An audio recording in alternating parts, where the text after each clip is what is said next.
తండ్రి, కుమారుడు, పరిశుద్ధాత్మ త్రియేక దేవుని నామం పేరట ఆమెన్. మన తండ్రి అయిన దేవుని నుండి, ప్రభు అయిన యేసుక్రీస్తు నుండి కృపా సమాధానములు మీకు కలుగును గాక.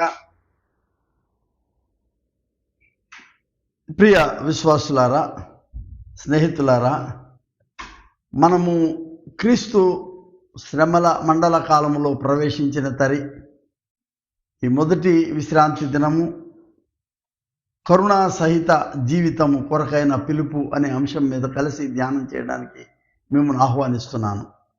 కరుణా సహిత జీవితము, a call to compassionate life.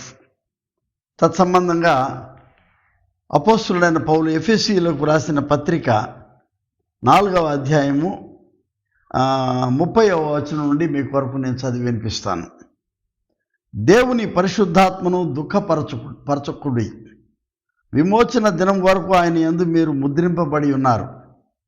సమస్తమైన ద్వేషము, కోపము, క్రోధము, అల్లరి, దూషణ, సకలమైన దుష్టత్వమును మీరు విసర్జించుడి. ఒకని ఎడల ఒకరు దయ కలిగి కరుణాహృదయులై క్రీస్తునందు దేవుడు మిమ్మును క్షమించిన ప్రకారము మీరును ఒకరినొకరు క్షమించుడి. ఒకరి ఎడల ఒకడు దయగలిగి కరుణాహృదయులై క్రీస్తునందు దేవుడు మిమ్మును క్షమించిన ప్రకారము మీరును ఒకరినొకరు క్షమించుడి. దేవునికి స్తోత్రం. ప్రార్థన చేసుకుందాం. అతి పరిశుద్ధుడైన తండ్రి, కరుణా వాత్సల్యత కలిగిన మహాదేవుడవు నీవు, మీ ప్రియకుమారుడు, మా ప్రభు, మా రక్షకుడైన యేసు స్వామిగా ఈ లోకాన్ని మీరు జీవించినప్పుడు మీ యొక్క విస్తారమైనటువంటి నీ కరుణను చూపి అనేకులను నీ దరికి రాణిస్తూ వారిని తాకి, వారిని స్వస్థపరిచి, వారిని లేవనెత్తి, వారిని తండ్రి నీ వైపు ఆకర్షించుకున్న విధానం అంతటిని పురస్కరించుకొని నీకు స్తోత్రాలు చెల్లిస్తున్నాం. ఈ శ్రమల మండల కాల దినాలలో మా హృదయాలకు చేరువుగా మీరు మీ దగ్గరకు మేము ఇంకెక్కువగా జీవించేదానికి కావలసిన వాతావరణమును మాకు దయచేసి ఈ కరుణా హృదయ జీవితాలు ఎలా ఉండాలో మాకు నేర్పించాలని యేసునామం పేరట వేడుకొరుచున్నాం తండ్రి, ఆమేన్. ప్రభు అయిన యేసుక్రీస్తు దివ్య నామం పేరట మీ అందరికీ శుభములు, మా ఆశీస్సులు. ప్రియ స్నేహితులారా, 2 వారాల క్రితమే మనము వాత్సల్యత గురించి మాట్లాడాం. నిజం చెప్పాలంటే తెలుగులో వివిధ పదాలు ఉండొచ్చు, కానీ ఇంగ్లీష్లో ఒక చక్కటి పదం వాడాలంటే కంపాషన్, దానికే వాత్సల్యత వాడుతున్నాం. దానికే ఇప్పుడు కరుణ అనే పదం కూడా వాడవచ్చు. ఆనాడు నేను హిబ్రూ పదం రహం గురించి మాట్లాడాను. ఇవాళ మరొక పదాన్ని మీ ముందుకు తీసుకొని వస్తున్నాను. అదేంటంటే హెసెద్. హెసెద్ అనేది పలకడమే చాలా ఆశ్చర్యంగా ఉంటుంది. కే కాదు, అది హెచ్ కింద తీసుకోండి. దాన్ని హెసెద్ అనేది తీసుకోగలిగితే it's is just in English steadfast love or loyal love, loving kindness, ఇటువంటి అర్థాలన్నీ ఇంగ్లీష్లో రావచ్చు. తెలుగులో మాత్రం వాత్సల్య భరిత ప్రేమ లేక కరుణ సహిత ప్రేమ, సహిత భరిత ప్రేమ అనుకోవచ్చు. ఈ హెసెద్లో కొన్ని లోతైనటువంటి అర్థాలు, భాష్యం చెప్పాలంటే ఇది కేవలము ప్రేమను చూపించడమే కాకుండాను it is not only long standing, it is eternal love అనొచ్చు. శాశ్వత కాలమైనటువంటి ఆ ప్రేమ. దీనిలో నిబంధన ఒకటి వనగూడి ఉంటుంది. ఇది కవెనెంటల్ రిలేషన్. దేవుడు మానవాళి పట్ల ఆయన ఏర్పరచుకున్నటువంటి తన నిబంధన, అది చెదరనటువంటి నిబంధన, శాశ్వతమైనటువంటి నిబంధన.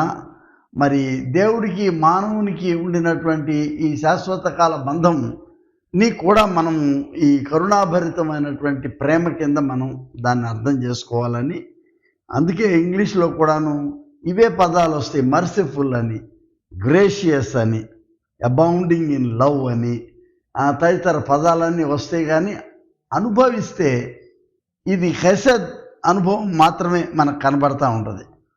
నిర్గమకాండం 34వ అధ్యాయము 6-7 వచనాలు మనం చూడగలిగితే 34, 6, 7 వచనాలను మనం చూస్తే అందులో ఒక లిస్ట్ ఆఫ్ ఎక్స్ప్రెషన్స్, భావ ప్రకటన కనబడతా ఉంటుంది మనకి. అందులో ఏంటంటే యెహోవా కనికరము, దయ, దీర్ఘశాంతము, విస్తారమైన కృపాసత్యములు గల దేవుడైన యెహోవా అని ఉంటుంది. ఒక 3 పదాలన్నీ ఒకటే పదాలు, ఒకే అర్థం కనపడుతుంది. కనికరము, దయ ఒకే రకమైన పదం అది.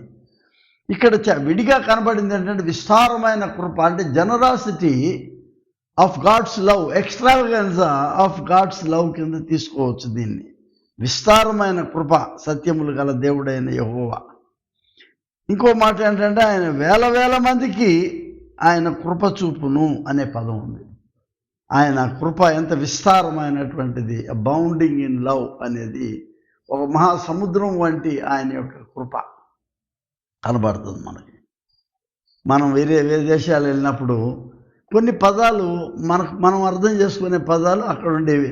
ఇప్పుడు ఫ్రాన్స్ కానీ అటు వెళ్ళినప్పుడు అదర్ నార్డిక్ కంట్రీస్కి వెళ్తే థ్యాంక్ యూ అని మనం ఇంగ్లీష్లో చెప్పినట్లు వాళ్ళు మర్సీ అంటారు. వాళ్ళు మళ్ళీ మర్సీ అంటే మన దగ్గరకు వచ్చినప్పటికీ అది దయ అనే అర్థం మనకు కనబడుతుంది.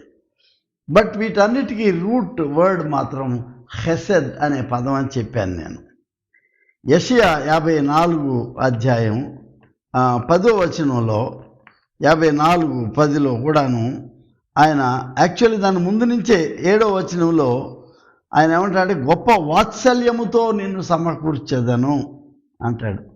తర్వాత నిత్యమైన కృపతో నీకు వాత్సల్యము చూపుదును, రెపిటేషన్ ఆఫ్ వర్డ్స్, కృప, వాత్సల్యము. మళ్ళీ హెసెద్కే ఇంకో పదం ఏంటంటే కృప, హరీస్, గ్రేస్ అనే పదం అది. నిత్యమైన కృపతో నీకు వాత్సల్యము చూపుదును అనే పదం అంటాడు. తర్వాత అంటాడు పర్వతములు తొలగిపోయిన 10వ వచనంలో మెట్టలు తత్తరిల్లిన నా కృప నిన్ను విడిపోదు. And I'm talking about Isaiah 54, Yeshaya 54 10వ వచనంలో పర్వతములు తొలగిపోయిన మెట్టలు తత్తరిల్లిన నా కృప నిన్ను విడిపోదు అంటే ఆయన ఎడబాయని దేవుని కృప గురించి మాట్లాడుతూ ఉన్నాడు. ఆయన ఎడబాయని దేవుని కృప.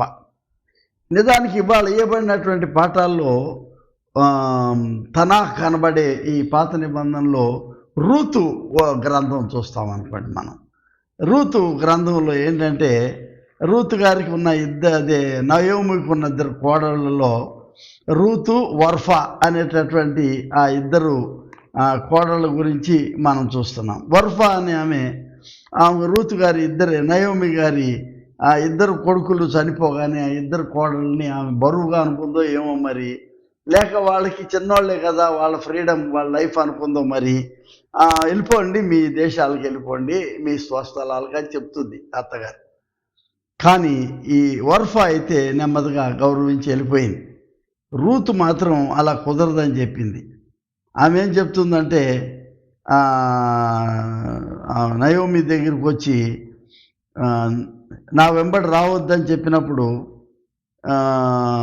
రూత్ అంటుంది నీవు వెళ్ళి చోటికే నేను వెళ్ళేదను. అంటే అత్తగారితో చెప్తుంది నీవు నివసించు చోట నేను నివసించేదను, నీ జనమే నా జనము, నీ దేవుడే నా దేవుడు అని చెప్తా ఉంది అక్కడ. ఆమె సర్వశక్తుడు నాకు చాలా దుఃఖం కలుగు చేసిన కనుక ఆమె తల్లి అంటుంది అనమాట. నయోమి అనక మారా అనుడు అంటే చేదు అని అర్థం అనమాట. అత్తగారు అన్న మాట అది.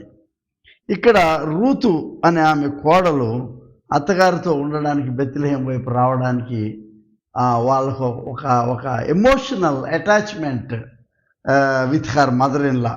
ఇక్కడ we see a deep commitment and unfailing engagement of covenantal relationship with her mother in law. అంటే తన భర్తని చేసుకున్నంత మాత్రాన, భర్త తల్లిగా ఉన్నంత మాత్రాన కేవలము రూతుతో ఆ సంబంధం అని అయి ఉండకపోవచ్చు. ఎమోషనల్ అటాచ్మెంట్ కొన్నిసార్లు ఈ రిలేషన్కి మించి కూడా అయి ఉండొచ్చు. ఇక్కడ మనం గమనించాల్సింది ఏంటంటే ఈ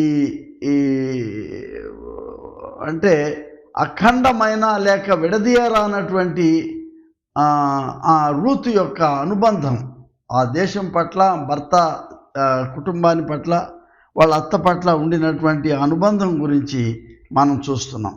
అదే ఏ డీప్ కమిట్మెంట్, అందు లోతైనటువంటి ఒక గొప్ప అర్థాన్ని అక్కడ మనం చూస్తూ ఉన్నాం. దావీదు కీర్తనలో కూడాను 103వ దావీదు కీర్తన మనం చూస్తే 3-4 వచనాల్లో దేవుని యొక్క అంతరంగం మాట్లాడుతున్నట్టు కనబడుతుంది. ఏంటంటే ఆయన దేవుడు నీ దోషములన్నింటినీ క్షమించువాడు, నీ సంకటములు కుదుర్చువాడు అని చెప్తూ సమాధిలో నుండి నీ ప్రాణం విమోచించున్నాడు అనేది క్లైమాక్స్. ఏంటంటే కరుణ కటాక్షములను నీకు కిరీటముగా ఉంచుతున్నాడు. ఇట్స్ ఏ కరుణ అనేది క్రౌనింగ్ గ్లోరీ. కరుణ అంటే ఈ హెసెద్ అనేటటువంటిది దేవుని వాత్సల్యం అనేది, దేవుని యొక్క కృప అనేది, దేవుని కరుణ అనేది ఒక కిరీటంలాగా మకుటాయమానమైనటువంటి ఈ అనుభవాన్ని దావీదు కీర్తనలో మనకు కనబడుతుంది. అఫ్కోర్స్ మన అందరికీ ఇష్టమైనటువంటిది దావీదు కీర్తన 23 క్లైమాక్స్ ఏంటంటే నేను బ్రతుకు దినములు అన్నీ కృపా క్షేమములే నా వెంట వచ్చును. Abounding grace and love. కృపా క్షేమములు అంటే దేవునితో వనగూడినటువంటి ఈ కవినెంటల్ లవ్ ఆఫ్ గాడ్లోనే, దేవునితో ఏర్పడిన ఈ నిబంధనాపరమైనటువంటి ఈ వాత్సల్యతలోనే నేను నా జీవితాన్ని గడిపేస్తాను అనేటటువంటిది. ఇంకా అందరికీ చాలా ఆసక్తిదాయకమైనటువంటిది ఒకటి ఉంది. ఏంటంటే గొప్ప పాట, గొప్ప క్యాంటికల్, గొప్ప కీర్తన అంతా కూడా పాటగా పాడుకొనదగినటువంటిది. యెహోవా దయాళుడు, ఆయన కృతజ్ఞతాస్తుతులు చెల్లించిన, ఆయన కృప నిరంతరం ఉండును. ప్రతి చరణానికి వెనకాల ఒక కోరస్ లాగా ఆయన కృప నిరంతరం ఉండును, ఆయన హెసెద్ నిరంతరం ఉండును, ఆయన యొక్క నిబంధనాపరమైన ప్రేమ నిరంతరం ఉండును. అంటే ఆయన కృప నిరంతరం ఉండును అనేది ఆ కీర్తన అంతా కూడా దాదాపుగా ఈ 26 వచనాలు ఆయన కృప నిరంతరం ఉండును అని శాశ్వతమైన దేవుని హెసెద్ కృప, ఆ మకుటాయమానమైనటువంటి దేవుని యొక్క ప్రేమ గురించినటువంటి తలంపు ఉంది అక్కడ. చాలా పదాలు హీబ్రూ భాషలో బైబిల్లో వీటికి తారుమారుగా వాడుతూ ఉండొచ్చు. అగపే అనేది కూడా దేవుని యొక్క మహావాత్సల్యంతో కూడిన ప్రేమ. అంటే తండ్రి తల్లి తమ బిడ్డల పట్ల చూపించే ప్రేమ ఈ జీవితకాలం వరకే ఉంది, కాదనడానికి లేదు మనం వాళ్ళ వాత్సల్యత. దేవునిది నీ యొక్క ఆత్మ జీవించినంత కాలం నీ పట్ల దేవునికి ఉండినటువంటి ఒక నిరంతరమైనటువంటి ఒక శాశ్వతమైనటువంటి ప్రేమలో ఆ అగపే, లేకపోతే ఇంకో పదం ఉంది, హావా అనే పదం కూడా ఉంది. ఈ అగపే ప్రేమ కూడాను ఈ కృప, దేవుని కృప, హెసెద్ అనేటటువంటి పదంలోనే ఇమిడి ఉన్నదని మనం చూస్తున్నాం. ఇంగ్లీష్లో నేను మళ్ళీ తర్వాత చెప్తాను దానికి కావాల్సినవి. నేను 3 రకాలుగా నూతన నిబంధనకు వచ్చేటప్పటికి అఫ్కోర్స్ మనం తనాఖ్ అనే పాత నిబంధనలో చూస్తున్నాం. ఎడబాయని దేవుని కృపలో, దేవుని ప్రేమలో ఈ ఐగుప్తు దేశంలో శ్రమపడి అవమానంతో ఉన్నటువంటి ఈ దాస్యత్వంలో ఉన్నటువంటి హెబ్రీయులను, అంటే ఇజ్రాయేలీలను విడిపించేదానికి దేవుడు హృదయం, he was moved from within, తన హృదయం ఒక రకంగా కరిగిపోతూ ఉన్నదన్నమాట. అంటే నా ప్రజల యొక్క దుఃఖాన్ని, మూల్గులను నేను వింటున్నాను అని చెప్పి మోషేని పిలిచి విడిపించడానికి ఆయనను వాడుకున్న విధానానికి నాంది ఏంటంటే దేవుడి గుండె లోపల ఏర్పడేసి ఒక థియోలాజియన్ ఏమంటున్నాడంటే, ఏషియన్ థియోలాజియన్ ఒక ఆయన, this is the pain love of God. అంటే దేవుని యొక్క ఈ దుఃఖభాజనమైనటువంటి ఈ కృపా వాత్సల్యతతో కూడినటువంటి దేవుని ప్రేమ, ఈ హెసెద్ అనేటటువంటిది ఆయన్ని మోషేని పిలిచి విడిపించడానికి ఆయన ఏర్పాటు చేసుకున్నటువంటి ఈ విమోచన ప్రణాళిక అనేది చాలా గణనీయమైనటువంటి, ఈ బైబిల్ అంతట్లోనూ అదే రక్షణ, ఈ సువార్తకు ఆరంభం అక్కడి నుంచే ప్రారంభం అవుతుందని మనం గమనించాలి. అందుకే నూతన నిబంధన వచ్చేటప్పటికి 3 విభాగాలుగా నేను చూస్తున్నాను. ఈ యొక్క దేవుని యొక్క ఈ హెసెద్ అనబడేటువంటి ఈ కరుణ లేక ఈ వాత్సల్యత అనే యొక్క పదాలను మనం చూడగలిగితే, మొదటిది ఏంటంటే జనరల్గా ఆయన హీలింగ్ ద సిక్ అనేది చూస్తాం మనం. మార్కు సువార్తలో మొదటి అధ్యాయంలో మనం చూస్తున్నాం.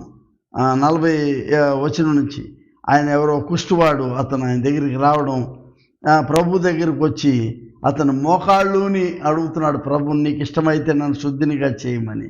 అక్కడ ప్రభు వాడిన పదం ఏంటంటే 41లో ఆయన హెసెద్ చూపించి, అంటే ఆయన కనికరపడి అనే పదం. ఇదివరకు చెప్పాను, ఈ కనికరము, జాలి అనే ఈ పెరిఫెరల్ వర్డ్స్ ఇవి. ఏది, నాకు ఆకలేస్తుందయ్యా అని ఒక బిచ్చగాడు వచ్చి అడిగితే జేబులో చేయబెట్టి 10 రూపాయలు ఇచ్చాం, పోరా ఏదైనా తినరా అనేటువంటిది ధర్మం. అది జాలి, ఏదో కనికరం అన్నట్టు. తెలుగు ట్రాన్స్లేషన్ ఆనాడు మన పితరుల తరంలో వాళ్ళకి అందిన పదం అది రాశారు, మనం తప్పుపడడానికి లేదు. కానీ ఇవాళ ఎక్కువగా దాని డీపర్ నాలెడ్జ్లో చదవగలిగితే పదాల యొక్క ఎటిమాలజీని, ఆ పదాల యొక్క భాషణ మనం చూడగలిగితే అది ఇంకా లోతైనటువంటిది. దేవుడు తన హృదయం కరిగింపజేసుకున్నాడు. దేవుడు తన యొక్క హృదయం తనలో తాను ఒక ప్రెషర్ అన్నమాట. ఏంటంటే it is virtually the heart attack of God. గట్టిగా చెప్పాలంటే the pain love of God is the correct word. ఎందుకంటే దేవుని తనలో ఉన్నటువంటి దుఃఖం ఇది. వాడు అడుక్కుంటుంటే ఇచ్చే దుఃఖం కాదు ఇది. వీడు ఒక జీవిత కాలపు సమస్యతో వచ్చాడు అక్కడికి. ఏంటంటే కుష్ఠవ్యాధితో, ఒక అవమానంతో, సామాజిక అవమానం, ఆధ్యాత్మికంగా, ఆత్మీయంగా, అతను నైతికంగా ఒక అవమానపడి వచ్చాడు. అప్పుడు ఆయన కనికరపడి చేయి చాపి నాకు ఇష్టమే అని వానిని ముట్టి నీవు శుద్ధుడవు కమ్మని ఆయనతో చెప్పగానే వెంటనే ఆయన కుష్ఠరోగం. You know it involves the greater change. అది ఒక స్వస్థతకు దారితీసింది. దేవుని యొక్క ఈ కనికరము లేక ఈ వాత్సల్యత ఒక స్వస్థతకు దారితీసింది. మనం ఇంకా చాలా చోట్ల చూస్తాం. ఏంటంటే ఆయన రోగులను ముట్టి ఆయన స్వస్థపరిచినటువంటి ఈ విధానం అంతటిని కూడా మనం చూస్తూ ఉన్నాము. మత్తయి సువార్త 20వ అధ్యాయంలో చూస్తే 20వ అధ్యాయం విల్ సి 34వ వచనం చూస్తున్నాను. అదేంటంటే, కాబట్టి యేసు ఒక గుడ్డివాడి దగ్గరికి వెళ్ళినప్పుడు ఆయన కనికరపడి వాళ్ళ కళ్ళు తాకి వాళ్ళని స్వస్థపరిచినటువంటిది. వారి కన్నులు ముట్టిన వెంటనే వారు దృష్టి పొంది ఆయన వెంటనే. దేవుడి కంపాషన్లో స్వస్థత ఇమిడి ఉన్నదని మనకు కనబడతా ఉంది. దేవుని యొక్క వాత్సల్యతలో, దేవుని యొక్క ఈ వేదనలో ఆయనకు స్వస్థత ఇవ్వగలిగే శక్తిని ఆయన మాట్లాడుతూ ఉన్నాడు. అదే మత్తయి సువార్త 14వ అధ్యాయం చూస్తే అక్కడ వచ్చి గొప్ప సమూహము ఆయన మీద పడడం చూసి ఆయన వారి మీద కనికెరపడి అని ఉంటుంది మత్తయి 14:14. ఇది చాలా చోట్ల మనం చూస్తున్నామండి ఈ పదాన్ని. ఆయన 3 రోజులు ప్రభువుతో ఉన్నటువంటి వాళ్ళని చూసి there is some kind of passionate waiting of the people. వాళ్ళు చాలా ఆశతో, దేవర్ లాంగింగ్, వేదనతో ఎదురు చూస్తూ ఉన్నారు. ఏంటి ఇంత గొప్ప సత్య సువార్త ఇంతకాలం తర్వాత బ్రేక్ డౌన్ అయిపోయినట్టుగా అయిపోయింది. ఏంటంటే ప్రవచనాలు లేవు ఆ దినాల్లో. ఎగబడి వచ్చేస్తూ ఉన్నారు. ప్రభువు చెప్తూ ఉంటే దేవుని యొక్క రాజ్యం గురించినటువంటి ఆ కొండ మీద ప్రసంగాలు ఇవన్నీ వింటూ ఉంటే కొత్తగా ఉంది వాళ్ళకి. It's like a celebration of life. వాళ్ళ జీవ వేడుకగా వాళ్ళు వచ్చేస్తున్నారు. 1 రోజు, 2 రోజులు, 3 రోజులు మనం చూస్తున్నాం. అక్కడ మార్కు సువార్త 6వ అధ్యాయం 24వ వచనంలో యేసు ఆ గొప్ప జనసమూహమును చూచి వారు కాపరి లేని గొర్రెల వలె ఉన్నందున ఆయన కనికరపడి అనే పదం అక్కడ ఉంది. అంటే ఎవరు విడిచిపెట్టబడ్డారో, ఎవరికి సరైన చిరునామా లేదో, ఎవరు మరి అంచులలో జీవిస్తున్నారో, ఎవరు గుర్తింపు లేకుండా ఉన్నారో, ఎవరు నిరంతరము గాయపడి ఉన్నారో, ఎవరు నిరంతరము అవహేళనలో ఉన్నారో, చీత్కారంలో ఉన్నారో, దుఃఖంలో ఉన్నారో, రోగాలలో ఉన్నారో, వాళ్ళందరిని చూసినప్పుడు ప్రభు వారికి ఆయన ఇక్కడ మనకేం కనబడుతుందంటే సామాన్య మానవుడిగా కనబడట్లేదు యేసు వారి. ఇక్కడ మానవ అతీతమైనటువంటి ఆ దైవ శక్తిలో ఆయన లోపల ఏర్పడినటువంటి ఒక వేదన బయటకు వచ్చినట్టు కనబడతాం. ఖెసెద్, తల్లి తన చంటి బిడ్డకు పాలిచ్చేటప్పుడు తను పొందేటటువంటి ఒక తృప్తి, ప్రజల పట్ల ఆయన ఈ వేదనలో ఉన్నటువంటి మార్క్స్ వార్త అయితే ఓక్లాస్ అనే పదం వాడాడు. ఏంటదంటే వీళ్ళ వీళ్ళకి గుర్తింపు లేదు, వీళ్ళకి వీళ్ళు రోడ్లెమ్మట ఎక్కడ పడితే అక్కడ గుంపులు గుంపులుగా ఉన్నారు. వీళ్ళు సరైన కాపరత్వం లేదు, నాయకత్వం లేదు వీళ్ళకి. కాబట్టి వీళ్ళకి దిక్కు దశ లేని వీళ్ళకి నా ప్రేమ కావాలని చూపించినటువంటి ఆ వేదనతో కూడినటువంటి ఆ మాతృ ప్రేమకు మించిన అనుభూతి హెసెద్. చాలా లేత అయినది. ఇదివరకు చెప్పాను నేను. అప్పుడే విచ్చుకున్నటువంటి గులాబీ ఆ రేకుల మీద నీ చేయి పెట్టి నొక్కితే నీ వేలు ముద్రలు పడినంత లేతతనంగా దేవుడి హృదయం ఉన్నదంట. హెసెద్ అంటే అర్థం అది. ఇట్స్ ఏ ప్యాషనేట్ కంపాషన్ అని చెప్పాలి దానికి. రెండవది, ఆయన ఈ హెసెద్ లేక ఈ ఆయన దేవుని యొక్క కనికరము ఎలా చూపిస్తున్నాడు అని అంటే, ఈ వాళ్ళకి ఫీడింగ్ అంటే ఉత్త జీసస్ రెస్టారెంట్లో భోజనాలు ఏర్పాటు చేయడం కాదు. అక్కడ ఆధ్యాత్మికమైనటువంటి ఆహారాన్ని అందించడం అనేది వాళ్ళకి ఎక్కడున్నదయా. వాళ్ళకందరికీ భోజనం పెట్టమని అడిగినప్పుడు శిష్యులు కల్లోలం అయిపోయారు. అమ్మో, ఫిజికల్గా కోర్స్ ఇట్ హ్యాపెండ్. 5,000 మందికి ఆహారం ఇచ్చినట్టు ఒక చోట ఉంది, 4,000 మందికి ఆహారం ఇచ్చినట్టు ఒక చోట ఉంది, 12 గంపలు మిగిలిపోయింది ఎత్తినట్టు చూసాం, 7 గంపలు మిగిలింది. ఇవన్నీ కూడా దేర్ హ్యాపెనింగ్స్. ఏదన్నా కాదనంటే ఎప్పుడో కొట్టేసేవాళ్ళు దీన్ని. ఈ ఫీడింగ్ వెనక ఇంకొకటి ఉన్నది ఏంటంటే, ఆయన క్లైమాక్స్ తీసుకెళ్తున్నాడు దాన్ని. ఎట్లాగంటే రానయ్యున్న దేవుని రాజ్యం గురించి మాట్లాడుతూ ఉన్నాడు ఆయన. దేవుని రాజ్యంలో ఉన్నటువంటి తన తండ్రితనం గురించి మాట్లాడుతూ ఉన్నాడు. వీళ్ళందరూ అల్టిమేట్ లైఫ్ ఆఫ్టర్ డెత్ గురించి మాట్లాడుతూ ఉన్నాడు. మరణం తర్వాత ఏంటి మన జీవితం అనేది మాట్లాడుతూ ఉన్నాడు. అన్నీ అయిన తర్వాత క్లైమాక్స్లో ఏంటంటే, ఇది నా శరీరము, దీనిని మీరు తిని, ఎవడైతే మనుష్య కుమారుడి శరీరం తినే రక్తం త్రాగుతాడో వానికే నిత్య జీవము అనే వాగ్దానాన్ని ఆయన చెప్తా ఉన్నాడు. This is the climax. ఆయన కనికరం యొక్క అంతిమ స్థాయిని ఏం చూపిస్తున్నాడంటే నిత్య జీవం చూపిస్తూ ఉన్నాడు. మూడవ విభాగంలో ఏంటంటే ఎంపతి ఫర్ ద లాస్ట్. మార్గం కోల్పోయిన వాళ్ళకి, దారి తప్పిన వాళ్ళకి, లేకపోతే తమ జీవితాల్లో గాడి తప్పిన వాళ్ళకి తిరిగి ఆయన మళ్ళీ ఆహ్వానించడం అనేది అదే కదా ఈ లెంట్ 40 దినాలు మన యొక్క సాధనకు మనం భస్మ బుధవారం నాడుతో ప్రారంభించి చెప్పేటటువంటి ఆ ఉద్దేశం ఏంటంటే, తిరిగి రండి, మరలా తిరిగి రండి ఫర్ ద రెన్యువల్. మన జీవితం యొక్క పునరుద్ధరణ కొరకు, మన జీవితాలు మరలా ఒకసారి పరితాపంతో దేవుని సన్నిధికి వచ్చి మరలా కట్టుకోవడం కొరకు, దారి తప్పిన మనం మళ్ళా వెనక్కి వచ్చి నూతన మార్గాన్ని వెతుక్కోవడం కొరకు. అందులో one of the greatest examples, గొప్ప సారూప్యము తప్పిపోయిన కుమారుడు లేక తిరిగి వచ్చిన కుమారుడు అనే ఉపమానంలో చూస్తున్నాం. అక్కడ ఏం కనబడుతుంది? లూకాసు వార్త ఎన్నోసార్లు చెప్పి చాలామంది విని ఉన్నారు. మనకు 15వ అధ్యాయం లూకాసు వార్త 20వ వచనంలో తండ్రి రోజు ఎదురు చూస్తున్నాడు అంటే కొడుకు వస్తాడని చెప్పి. ఇన్ ది ప్లేస్ ఆఫ్ దేవుడు స్థానంలో ఆ తండ్రి నుండి ఇంకా తిరిగి వస్తాడు, వీడు తప్పిపోయి వస్తాడు అన్నట్టు ఎదురు చూస్తున్నాను.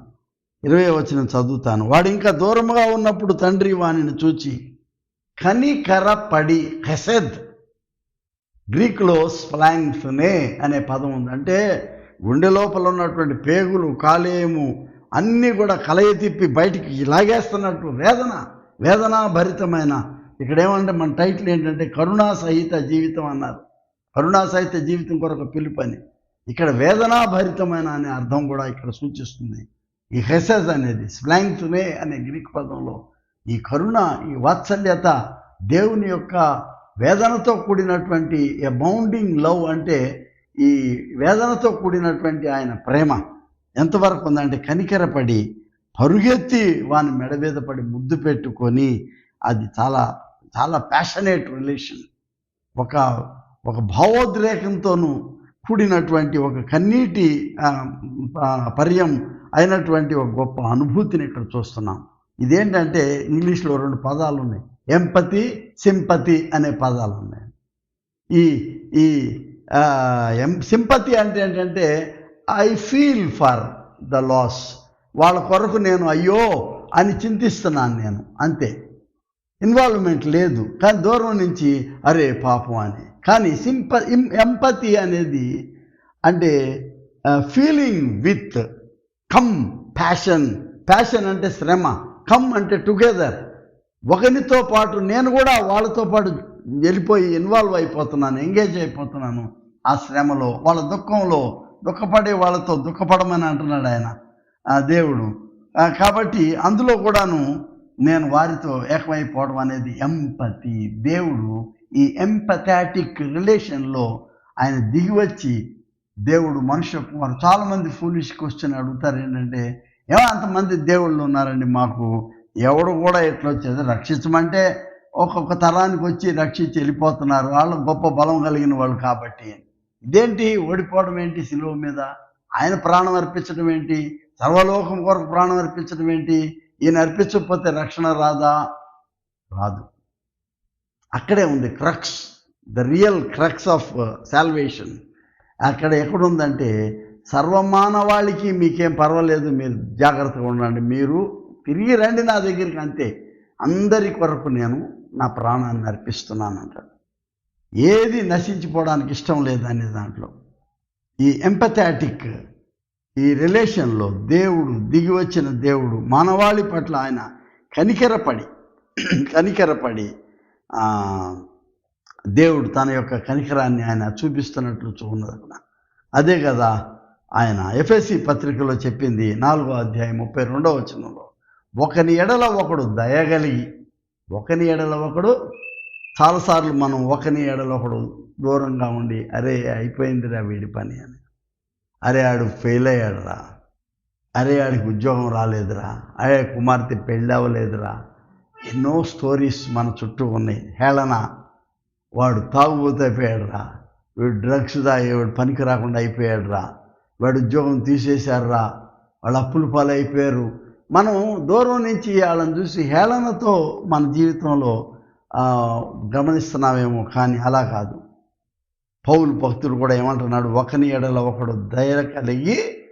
ఇక్కడ కారిత్సోమాయ్ అనే పదం, కారీస్ అంటే దయ, దేవుని యొక్క కృప. ఇక్కడ కూడా దయ కలిగి కరుణా హృదయులై అంటే టు హ్యావ్ హెసెద్, దేవుని మనస్సు కలిగి ఉండమంటున్నాడు. క్రీస్తునందు దేవుడు మిమ్మల్ని క్షమించిన ప్రకారము మీరును ఒకరినొకరు క్షమించుడి. పెద్ద మాట ఇది. పౌలు ఫిలిప్పీలకు రాసిన పత్రికలు కూడా అదే మాట అంటాడు. ఏమంటాడంటే, క్రీస్తు యేసుకు కలిగిన ఈ మనస్సును మీరు కలిగి ఉండుడి. ఏ మనస్సును కలిగి ఉండాలనంటే, ఆయన మనసు గురించి చెప్తూ, దేవునితో సమానంగా ఉండుట విడిచిపెట్టకూడని భాగ్యమని ఎంచుకోనలేదు, కానీ ఆయన మనుషుల పోలిక కాబట్టి దాసుని స్వరూపం ధరించుకొని తను తాను రిక్తునిగా చేసుకున్నాడని చెప్తున్నాడు. అంతా అయిన తర్వాత ఆయన దేవుని పట్ల విధేయత చూపిన వాడే, అనగా ఆయన తన్ను తాను తగ్గించుకొని శిలువ మరణం పొందినంత వరకు. అక్కడ కూడా ఇదే పదం ఉంది. అదేంటంటే హెసెద్, ఆయన కంపాషన్, ఆయన వాత్సల్యత, ఆయన ప్రేమ, ఇవన్నీ కూడా ఆయన మాత్రమే చూపగలిగాడు. ఆయనేనా సర్వమానవాళికి ఇది చూపగలిగేవాడు? మిగతా వాళ్ళందరూ వచ్చి వాళ్ళు రక్షించి వెళ్ళిపోతున్నారు కదా, ఏ తరానికి ఆ తరం. That is a short lived salvation. కొద్దిసేపు మనకి రక్షణ.